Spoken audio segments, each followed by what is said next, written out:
Hi and welcome back to the MnREIA. In today's property walkthrough tip, we're going over a quick tip on estimating repairs. Mike has a handful of general rules that he always follows when estimating a repair budget for a property. Let's hand it over to Mike and see what he has to say.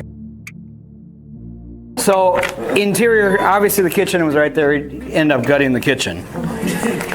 And you should have, literally when you come walking up the stairs, now was the kitchen that way or was it that way?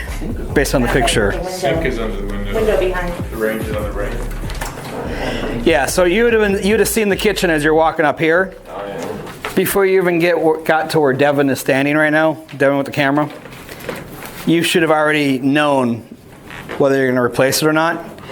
So you don't even, like when I come through a property like this, I'll go through in 10 minutes the whole house and have all my repair numbers. Because I'm not going to go in there. I'm just going to say, does it need to replace it? Yes. Say I'm going to replace it. Then I'm going to go look for the bathrooms. Then I'm going to start looking and start counting windows. Then I'm going to go look for the mechanicals.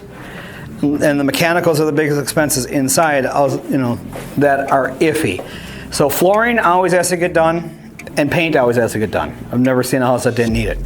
Even if it had just been done, it still seems to need it on every single property.